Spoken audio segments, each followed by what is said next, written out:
Salam. Bertemu lagi dengan saya, Effendi Tobing, dalam Boker Top Channel. Terima kasih untuk semua saudara, sahabat yang sudah menonton video-video saya. Program Sate Enak, episode yang ke-43. Kali ini kita akan kembali bicara atau belajar dari kitab Mazmur. Kita akan membaca Mazmur pasal yang ke-58. Mazmur pasal 58 ayat 1 sampai 12. Namun izinkan saya hanya membaca satu ayat. Silakan saudara nanti bisa lanjutkan pembacaan dari ayat 1 sampai 12. Saya akan baca ayat yang ke-7 saja.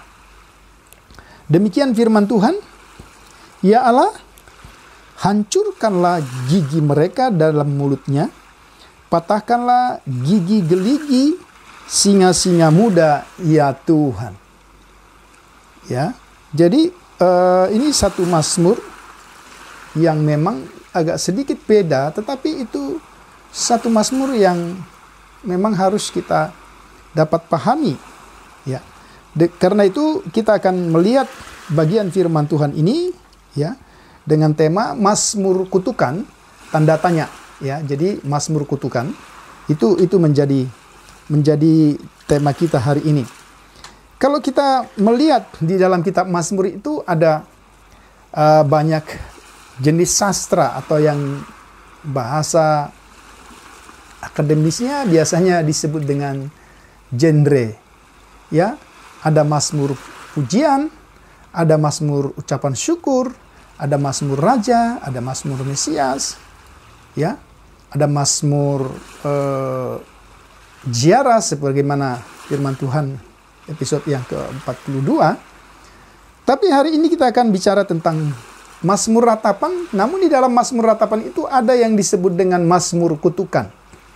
Nah, tentu kita harus bisa memahami kenapa, sebagaimana yang saya baca tadi, doa si pemazmur itu memang mau tidak mau kita harus katakan itu satu doa yang mengutuki. Ya. Namun bagaimana kita bisa memahami Mazmur itu? Ya, apakah itu sesungguhnya yang terjadi? Nah, karena itu beberapa prinsip yang harus kita pegang baik-baik supaya kita tidak salah. Mungkin kalau ada satu waktu nanti saya juga akan menjelaskan ini dalam isu-isu teologis dalam Perjanjian Lama. Tapi ini hanya sifatnya renungan saja. Kita lihat yang pertama.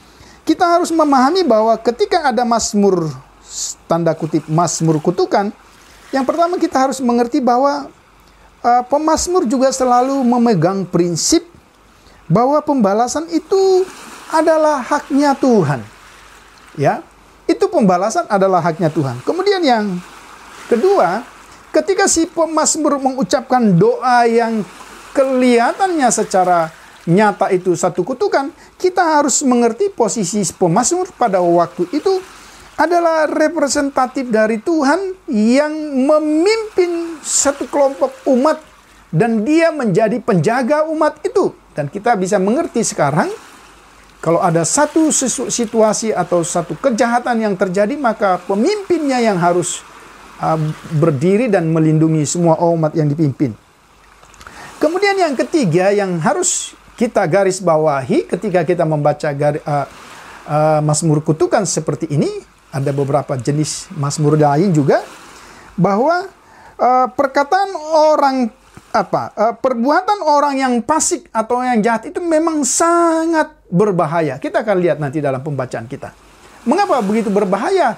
Dan ini tentu berbahaya bukan hanya kepada si pemazmur, tetapi kepada umat Tuhan. Sehingga kalau kita mendengar, ya Allah, hancurkanlah gigi-gigi mereka dalam mulutnya, patahkanlah gigi geligi singa-singa muda ya Tuhan. Itu satu ungkapan karena betapa satu kondisi yang kritis. Umat Tuhan pada saat itu sedang berada di hadapan ancaman yang akan membinasakan mereka. Nah, sekarang kita akan lihat ya di dalam ayat 1 ya. Yang pertama yang kita lihat, mengapa pemazmur menyampaikan mazmur kutukan atau doa kutukannya? Karena ternyata di sini kita bertemu di ayat yang kedua, ya. Kita bertemu dengan para pemimpin ya yang melakukan kejahatan. Ya, memang dimulai dengan pertanyaan retoris, dan kita tahu kalau itu pertanyaan retoris atau pertanyaan yang tidak perlu dijawab, ya, sederhananya seperti itu, maka sesungguhnya itu sebenarnya satu pernyataan. Ya, jadi yang ingin dinyatakan ialah ada pemimpin yang tidak adil, yang mengeluarkan keputusan-keputusan yang tidak adil, penguasa yang tidak adil, ya.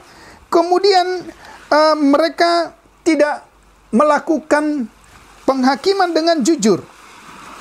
Ya, ini kita lihat. Bahkan kalau kita lanjutkan, kejahatan itu ternyata adalah kejahatan dari orang-orang tertentu, pemimpin-pemimpin, ya, orang fasik yang ada pada waktu itu. Dan kalau kita lanjutkan di ayat yang ketiga sampai seterusnya, ternyata memang kejahatan mereka itu luar biasa. Itu yang saya katakan tadi. Jadi ini satu kejahatan yang luar biasa. Kalau kita lihat di ayat 3, malah sesuai dengan niatmu kamu melakukan kejahatan, rancangan menjalankan tanganmu menjalankan kekerasan di bumi. Sejak lahir orang-orang fasik telah menyimpang, sejak dari kandungan pendusta-pendusta telah sesat. Ini menjelaskan kondisi pemimpin-pemimpin itu yang ingin mereka katakan bahwa orang yang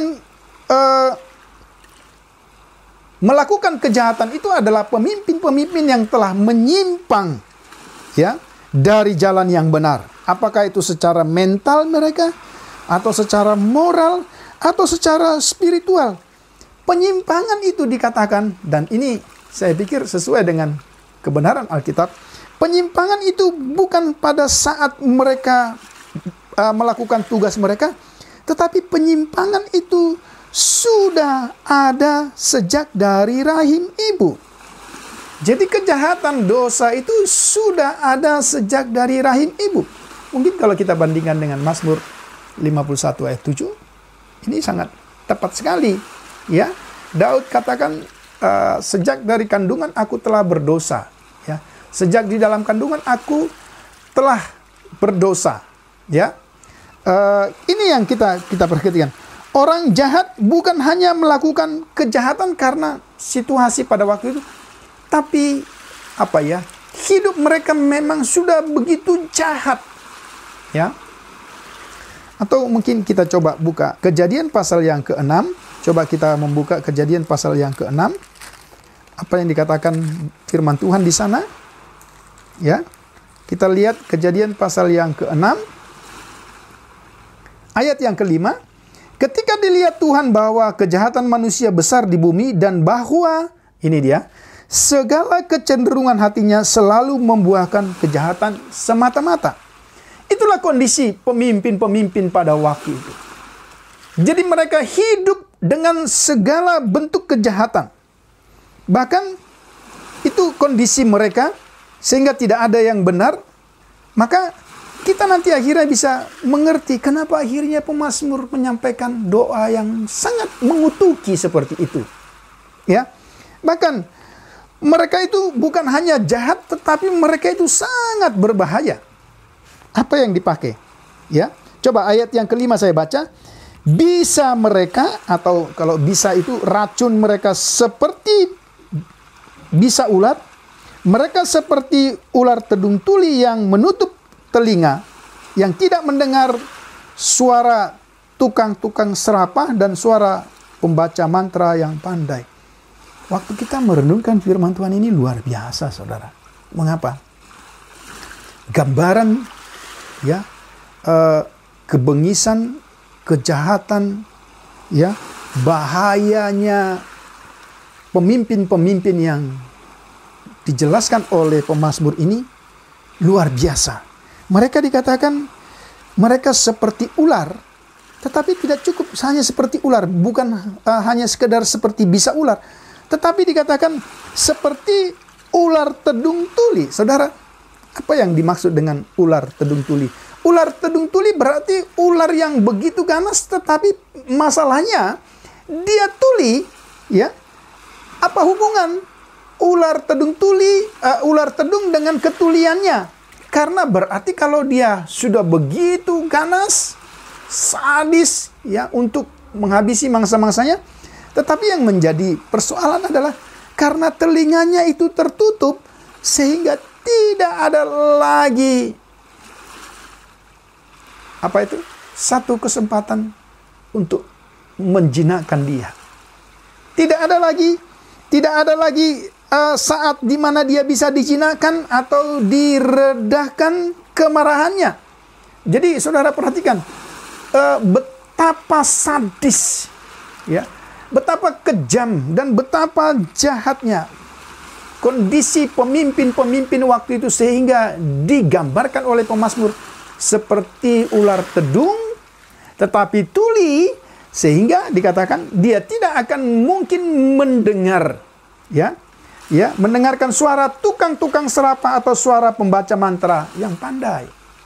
Ya, kita sering lihat ada pawang yang bisa menundukkan ular atau memerintahkan ular untuk bertindak sesuai dengan keinginan. Tapi ini tidak bisa lagi, saking ganasnya.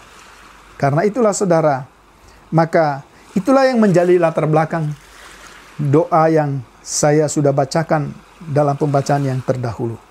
Dan doa itu sangat jelas. Ya, itu doa yang betul-betul terbuka dan katakan, ya Allah, hancurkanlah gigi mereka dan seterusnya. Tapi tentu doa ini ada doa yang harus kita mengerti, bahwa memang betul-betul pemazmur ada dalam ketidaksanggupannya menghadapi situasi itu. Ya. Kemudian doa itu juga harus kita pahami, itulah ketergantungan, keyakinan pemazmur terhadap Allah. Dan yang ketiga, doa itu juga mau menjelaskan kepada kita betapa jahat dan berbahayanya orang-orang yang sedang mengancam anak-anak Tuhan pada waktu itu. Karena kalau kita lihat di dalam ayat-ayat yang terakhir, di situ kita melihat supaya akhirnya kita sebagai anak-anak Tuhan yang mengalami aniaya, yang mengalami penindasan, yang mengalami banyak bentuk-bentuk ketidakadilan, kita akhirnya bisa dapat bersukacita. Nah, ini perhatikan.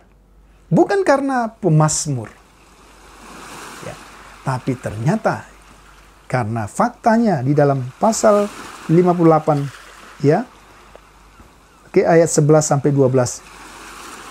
Dikatakan orang benar itu akan bersukacita, sebab ia memandang pembalasan, ia akan membasuh kakinya dalam darah orang fasik. Dan orang akan berkata, sesungguhnya ada pahala bagi orang benar, sesungguhnya ada Allah yang memberi keadilan di bumi.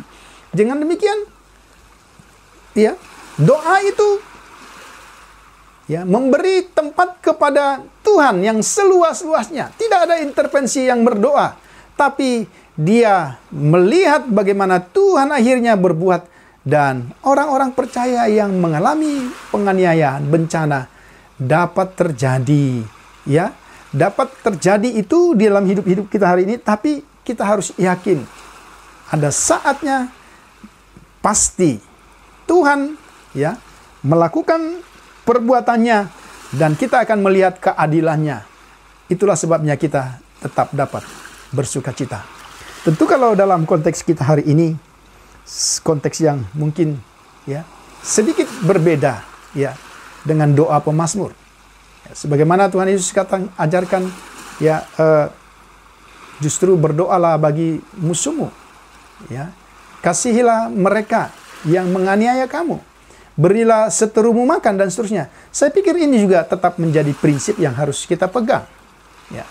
Sehingga ketika kita berdoa, bukan karena ambisi kita, bukan karena ego kita, bukan karena sesuatu, tetapi karena kita yakin Tuhan menjawab doa kita dan Tuhan akan mengerjakan perbuatan-perbuatannya sesuai dengan keadilannya.